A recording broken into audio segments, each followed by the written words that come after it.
Now, dear friends, we come very close to the difference between Jainism and Buddhism. Jainas want to find the self. Buddha wants to find what the self is not and then detach from it. And this, as you will see, lead a Jaina to very high states of awareness, outer beings of the curved universe, but still into the samsara, while Buddha has escaped even that highest realm. And in order to understand why the Jainas do not reach nirvana, but still can reach it, of course, from their point of awareness where they are. But for now, Jainism, or the austerities, or the tapascharias, lead to the curved, to the outer end of the curved universe, to highest heavenly realms, but not yet nirvana. And let's see why. The Jainas try to find the self. Book of Light and Divine Message from the True God teaches you cannot find yourself because you're the one who seeks. All you can do is to detach from what yourself essentially is not, what arises and passes away. So you cannot be that, because otherwise you would not be aware of the arising and passing away. Let's get back to the austerities of the Jainas. And they are famous for their austerities. Let's get to the naked ones. There are naked ones and clothed ones. The naked ones are naked, and the clothed ones have white clothes mostly. Yeah. Now there is, during a Pariyusana, every year, there are holy days of Pariyusana. All of the Jainas, there are monks and nuns and householders, and therefore, they will all perform very hard and strict austerities of various types. Some go in and fast for months. Dear friends, I fast every year. I fasted until now 30 days. No food. Under medical observation, only water and lemon juice and tea and 4 hours physical activity, sports, and no food. And it's possible. But he doesn't need much. Now let's see. Tapascharya. All of them, monks, nuns, householders, and so forth. Some fast alternately throughout the year. Now even children, teenagers, and so forth are involved in that, ranging from a day to a week, and so. And some end their life by salakana, ritual suicide. They voluntarily renounce everything, including water, food. They go into deep spiritual contemplation, santara or samilekana or salakana. Now the Lord Mahavira himself, he underwent severe austerities, various types. For 12 years. He earned the title of a Mahavira, meaning great warrior. They gave him also the title Dirga Tapasvi, one who has carried out hard austerities. Dear friends, the Buddha did all that.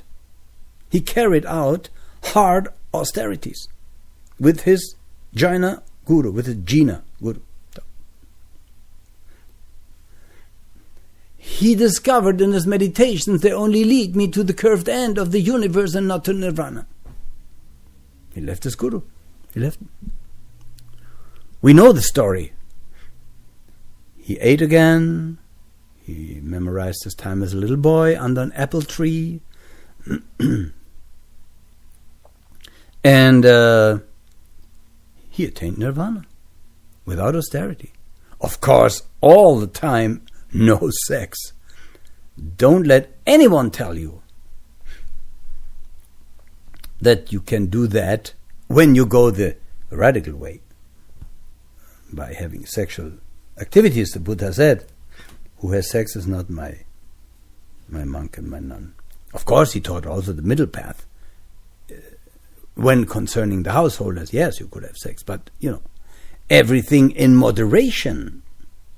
You will not reach nirvana in this life, but you will be on the path, and dear friends, we are on the path here. We all together, we belong where we came from. We don't belong here. And I don't say it hateful, I don't say it depressed. It's a reality. If we would belong here, we would stay, we would remain. No? Back to the Jainas. Now, the performance of penances. This is a process of nirjara. You see, by that you shed away accumulated karma in one life. That may also lead to extreme suffering, you know that? Because the karma of many lives, which is portioned for the person, may be thrown on you in one life. Now, when you are somebody who follows those austerities, you know that you will be taught by the jina that may happen.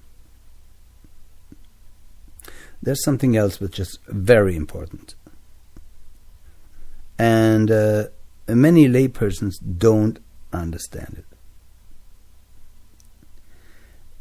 it. Neither Lord Mahavira nor any of those who followed him and who interpreted his doctrines, none of them have taken the doctrine of tapascharya as only a physical exercise, a matter of demonstration, or for publication, for publicity, for the outer world.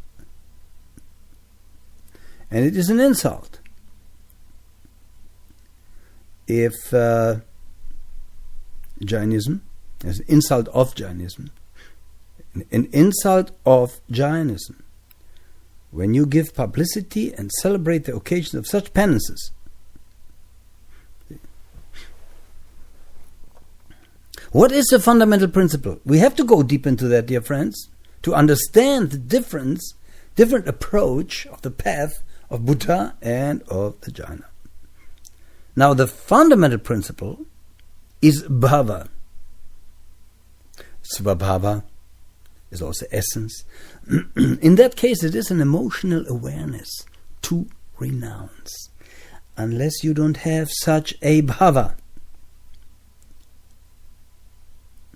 all those penances and austerities are just physical exercise. They have no value, not much value. Maybe you become healthier by fasting, you know what I mean? You release the poison from your body, and you are then again there to enjoy physical life again. That's not the idea. That's not the idea. This is the idea of the worldly people, and I did that for a long time, of fasting to be able to then enjoy physical life more. This has nothing to do with Jainism. This is only a side effect, see, that may happen, but this is not the goal. The goal is not to return into the body. This is why they detach from the body.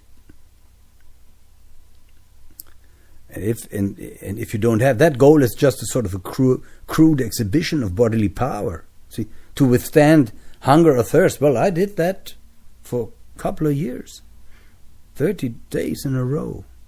Okay, but there was not yet this spiritual behind it. I did it in order to become physically more active.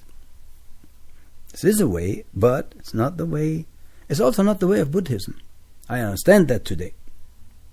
You see, I should have used that chance while I fasted to become aware of that. The inner aspect of penances, see, is emphasized in Jainism. But the the importance of external penances is not underrated, because this external austerity involves physical endurance and renunciation of something perceptible. What is the internal austerity, dear friends? It involves the control of mind. Mind control. You control your mind. See what? In soul breath meditation, you even think no more.